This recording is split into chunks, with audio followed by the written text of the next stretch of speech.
Au nom du Père et du Fils et du Saint-Esprit, Amen. Les bénis de mon Père, bienvenue à cette nouvelle journée de méditation où nous sommes le 3 mai.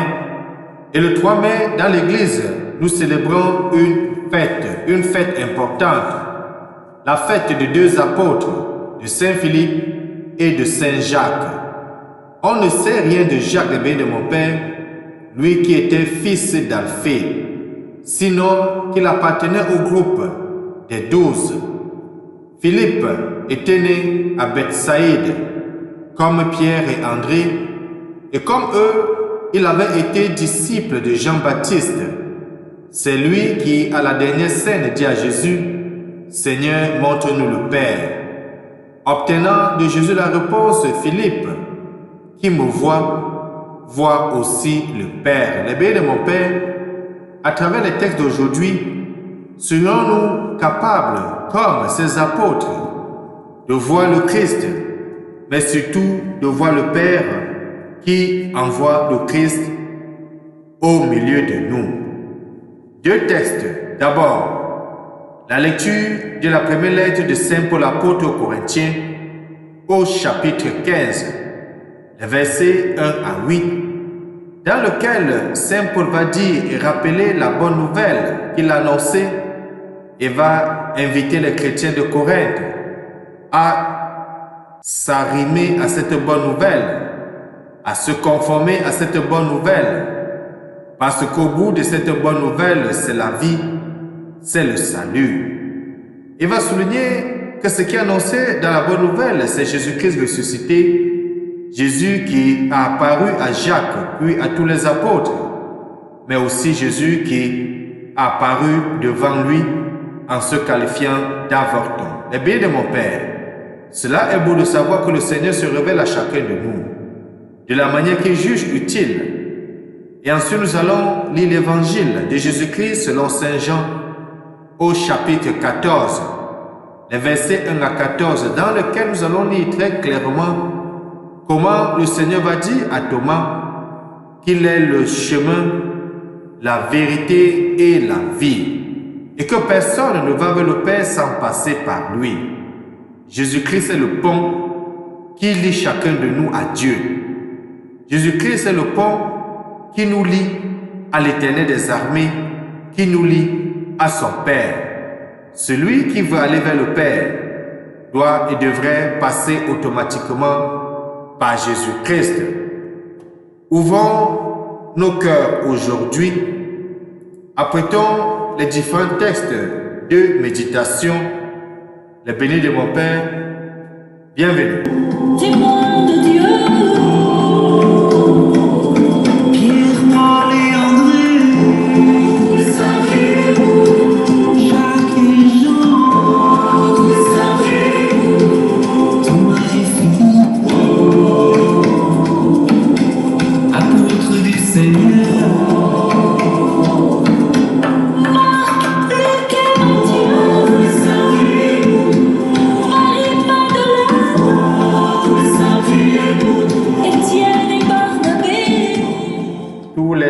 Priez pour nous en commençant ce matin par les saints dont nous célébrons Philippe et Jacques. Prions. Tu nous réjouis chaque année, Seigneur, par la fête des apôtres Philippe et Jacques. Accorde-nous à leur prière d'être associés à la passion et à la résurrection de ton Fils, afin de parvenir à la contemplation de ta gloire. Par Jésus-Christ, ton Fils bien-aimé, lui qui vit et règne avec toi dans l'unité du Saint-Esprit, Dieu maintenant et pour des siècles et des siècles. Amen. Les bénis de mon Père, je vous invite chacun à ouvrir sa Bible au texte de 1 Corinthiens chapitre 15, de lire les versets 1 à 8, et après cela, de méditer ensemble le psaume 18.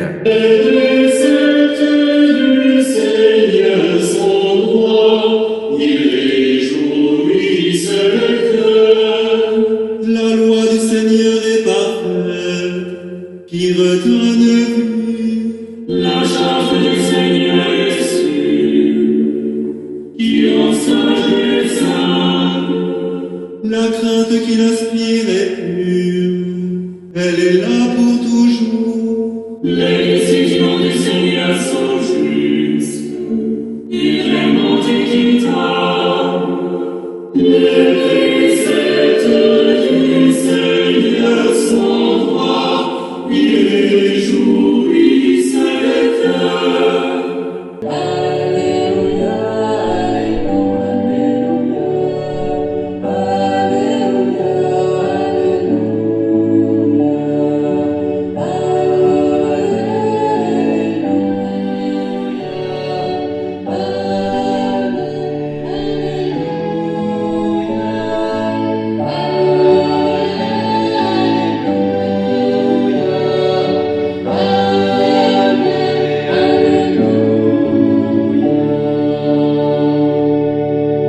Évangile de Jésus-Christ selon Saint Jean, au chapitre 14, les versets 6 à 14.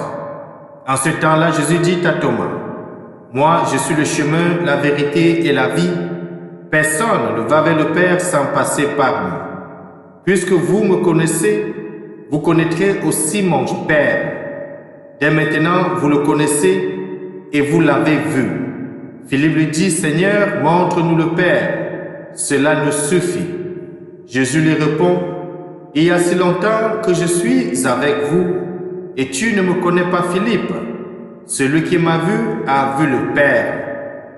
Comment peux-tu dire, montre-nous le Père?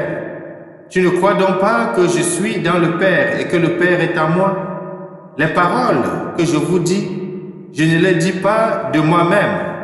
Le Père qui demeure en moi fait ses propres œuvres.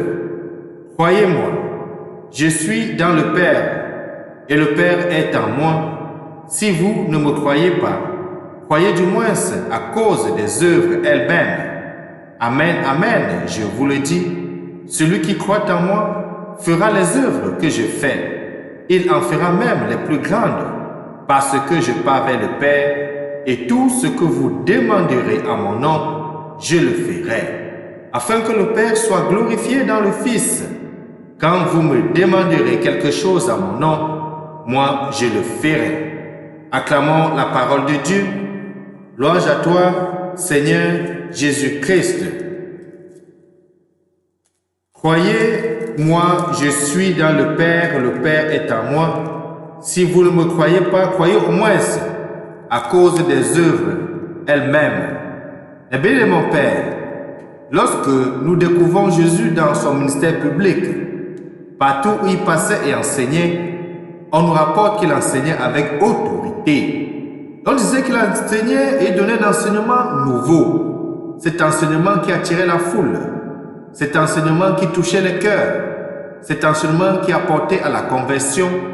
Cet enseignement qui embrasait toute la région où il passait, de Galilée à Capharnaüm, en passant par tous les lieux, même à Jérusalem, où il est allé sans ignorer Cana, où il s'est révélé pour la première fois. Les bénis de mon Père, les deux apôtres que nous fêtons aujourd'hui ont côtoyé le Seigneur de façon privilégiée. Saint Jacques et Saint Philippe. Quant à Philippe, il a eu le bonheur de poser à Jésus cette question, qui est aussi la question certainement qui t'habite et qui m'habite et qui aura habité tout homme face aux paroles de Jésus-Christ. Seigneur, montre-nous le Père. Et de recevoir de Jésus cette réponse formidable qui confirme tout ce que nous pressentions et qui donne à notre foi son assise la plus solide. Jésus déclare qu'en le contemplant, nous contemplons le Père. Jésus dit, car Dieu nul ne l'a jamais vu et nul ne pourra jamais le voir. Mais par amour pour nous et parce que Dieu sait quel est notre besoin de voir. Oui, le besoin de l'homme, de voir Dieu, de voir son Créateur. Et quant à Philippe, il a eu le bonheur de poser à Jésus cette question qui est aussi la question de chacun de nous. Seigneur, montre-nous le Père, et il a reçu de Jésus la réponse qui confirme bien que Jésus-Christ est le Fils de Dieu. La béni de mon Père, il est beau aujourd'hui de nous tourner vers ceux qui ont rencontré Dieu, qui ont rencontré Jésus-Christ. Et c'est pour cela que Saint Paul, dans la première lecture que nous avons écoutée, dit qu'il nous annonce la bonne nouvelle de la vie, la bonne nouvelle qui apporte le salut. C'est pourquoi nous aimons par-dessus tout ce visage de Jésus qui nous est présenté, visage rayonnant du transfiguré, visage tuméfié du crucifié, visage resplendissant sur les icônes de la Sainte Face. Mais n'oublions jamais et n'oublions pas que tout ce que nous avons fait au plus petit de ses frères, nous lui avons fait. C'est pourquoi dans le visage de nos frères aussi, dans le visage de nos sœurs, eux qui ont été créés à l'image de Dieu, nous voyons le Père. Cela doit nous aider nous aussi à savoir que notre vie ne nous appartient pas. Nous avons été créés par Dieu. Notre vie appartient d'abord à Dieu. Et lorsque nous regardons nous-mêmes le visage de Dieu puisque nous sommes faits à l'image et à la ressemblance de Dieu. Nous pouvons bien comprendre ce dont je suis en train de parler si notre vie ne nous appartient pas et il ne revient pas nous aussi à nous l'ôter. Que Dieu Tout-Puissant nous bénisse et nous garde. Lui qui est Père, Fils et Saint-Esprit. Amen. Bonne journée.